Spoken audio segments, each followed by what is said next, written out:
All right, we're rolling. The funny part is I am forcing myself to do this. I'm forcing myself to do a one take, a one hitter, and there's reasons why I'm doing this. There's a method to my madness.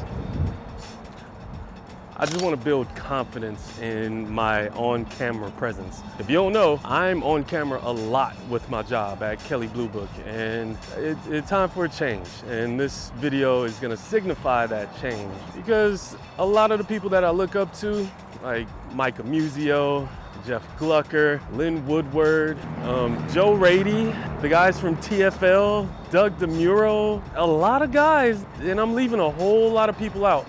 They can do these one takes with no problem. And I gotta kind of get used to that. I gotta get comfortable being on camera. I gotta get comfortable with what I'm saying. I gotta be more confident in what I'm saying. And this video is gonna do just that. And especially because I'm working with a new software, Adobe Premiere Pro, which is hard in itself, but I just need to start making something. And that kind of leads me to reason number 2 of why I'm doing this. And the second reason is I'm a creator. I like to create stuff. I like for my videos to look good. I started my YouTube channel as a videographer and a photographer, came into Kelley Blue Book as a video editor, then a camera operator, then a host. And I just want to embody all the things that I like about visuals into my channel, because I like the way Wes Anderson does his movies. I like how No Country for Old Men look. And coincidentally, the movie that got my juices flowing again was The Running Man. I don't know why, I just like that movie. And the dude with the mustache, the host, I can't remember his name, I'm sorry, but he was so charismatic on stage and he was just so funny. And he dresses nice even when he's not in movies. I dig it. And I just want to kind of show that in my YouTube channel. And that's why I'm doing this. I want to be confident. I want to display my art. And the third thing is actually right here. Yeah, this is the reason why I'm making this video. I wanted to do like a quick review of the Nissan Sentra. And I know I've already reviewed it on the KBB channel, but that's on KBB. This is a little bit more loose than that. I could kind of have a little bit less discretion with what I say. This is my channel. I can curse if I want to. But I just wanted to give it an overview because this is actually my first press car. This is going down as an important car for me because it was delivered to me and I get to make material off this, and it's gonna spawn off a lot more fun stuff that's gonna be made on my channel. Side note, I'm wearing these glasses because I was trying out some more content capture with doing some vertical video content for my Instagram at Yes Mike Danger. But I thought they looked fly, so I kept them on. But the SR trim, this comes in at a starting price of $26,245, which does include the destination charge. The base model, it comes in at $23,845 with destination, and the fancy SL trim comes in just under $30,000. Ask me how I know. I know because I just did a whole bunch of content on this vertical videos and I had to do a whole lot of takes. So now those numbers are running through my brain like crazy. This particular model, the way it's spec'd out, comes a little bit over 30 grand because it has a all-weather package, it has a moonroof, it has the two-tone color scheme, and the premium package as well. But I think it's cool. It's 9th generation. It has the same dimensions as the previous generation. They just have this front bumper treatment right here is changed. They have standard LED lights in the back. And for the SR trim, the middle of the grille is blacked out, so it looks nice and wide. It has like a stormtrooper vibe going on, but I dig it. For just over 30 grand, it's a good looking car. Not the fastest thing on the road, because it only has 149 horsepower and I think 146 pound-feet of torque, but it gets decent fuel economy. It looks cool, it's easy to drive. The CVT isn't too bad unless you're driving like a maniac, but I think it looks pretty decent.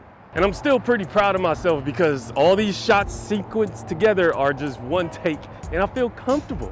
This feels great.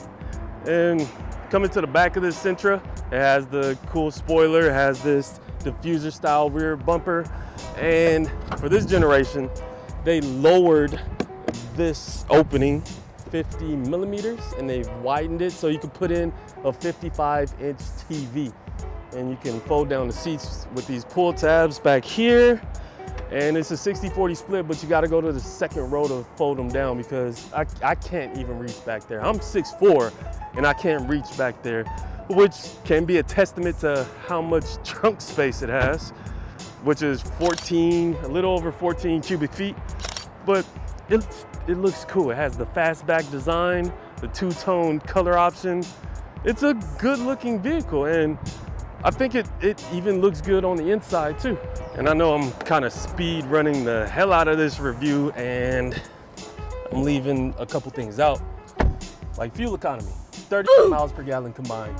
The start-stop button is right here, which always confuses me because on my Civic, I have a 2025 Honda Civic hybrid hatchback is right here. So I'm always pressing right here. I feel kind of stupid. But the interior, it looks cool. It's not a lot of gloss black up top. The material actually feels nice. The screens look good. When I first got in, this screen was a little bit laggy, but it seemed to have fixed itself. Not a huge fan of the HVAC controls, but they look cool. I just don't like the reflective black because it's gonna get dirty and shine fingerprints, and that happens in my Civic all the time. And I actually took B-roll of it just so I could show it on camera because I always talk about it on the KBB channel. This also has ambient lighting, I believe. It's a little light strip right here. Truth be told, I haven't drove this at nighttime. I wanted to save it for this occasion. The gauge cluster, it's nice and clear. It gets the job done. You have this roller wheel right here on the steering wheel that goes in a diagonal angle, kind of like with your thumb. But the controls aren't touch controls. They're actual physical buttons, and it's not gloss black, which is great.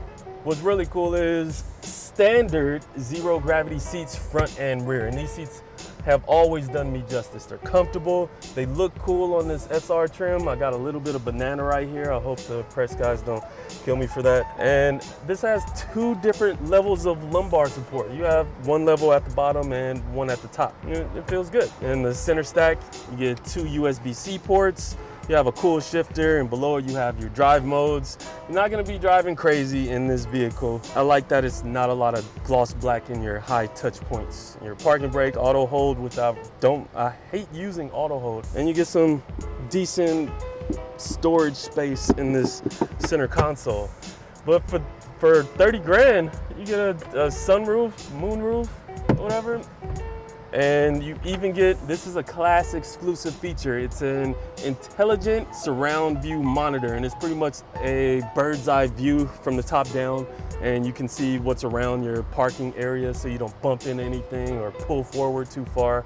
So that's a good touch. On this type of car, that's cool. That's not on my Civic, so it's a good feature to have. Sunglasses compartment, which I am always a sucker for. I love having a sunglasses compartment. They don't put enough of them in here because a lot of the cars, they'll have electronic shifters and they'll put it an opening down at the bottom for small bags, purses, merces, or sunglasses, and I don't like that. I like it just right up here, and it's just easy to have.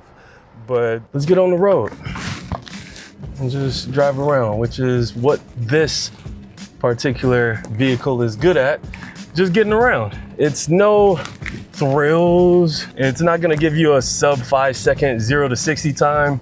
It's just an easy to drive vehicle. So this does have that CVT, and when you lay your foot down on the throttle, it simulates gears, but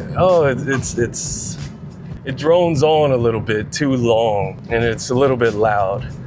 But when you're not laying on the throttle, the drive is actually really nice. The steering feels pretty sharp for what it is, and the suspension is doing a good job. Some of the bigger bumps, they'll come into the cabin, but besides that, it just cruises along. The seats are comfortable. You don't have paddle shifters on this SR model, which is a bummer. I'm gonna throw it in the sport. Nobody's coming. I stopped at that light. All right, sport just keeps the revs kind of high. Acceleration is a little bit more immediate, and that's totally fine. If you want to have a little bit more fun, a little bit more engagement on your drive or your commute, or you're feeling yourself, then it's pretty cool. And it actually downshifted right now. It was really high, okay. But for everyday driving, yeah, it was totally fine. And coming to the stoplight, the brakes, they work. They're predictable, but they're a little bit squishy. I wish there was a little bit more bite right when you press on the brake pedal, but they're just a little bit squishy for me. And you know what? Let's kind of gun it at this stoplight. Sport mode. 40. Yeah, it's like I said, it's not the quickest, it's not the fastest, but if you're trying to get to them from school, it works. Going into this corner, yeah, and it holds corners just well. It gets the job done. If your kid is graduating college, or you just need a commuter in between driving a big old truck or an EV, this is totally fine. And that's it. That's my review. Very first press car, and I should say very first solo press car. I'm actually really proud of myself. And if you've made it this far in the video, thank you so much for joining me. Thank you for your support. Thank you for believing in me. And that leaves me to say, if all else, just believe in yourself. You can do whatever you want. I didn't know I would be doing this after college. I graduated. I dropped out of mechanical engineering, became a marketing and econ major, and now I'm shooting for a billion-dollar company. And I get to do this. It's literally a dream. I've always loved cars. Fast and the Furious movies run through my blood. And this is just a dream come true. And to do this on my own channel, I appreciate it. And I appreciate your support. And I'll have some more stuff cooking up in the next run. But until then, be cool.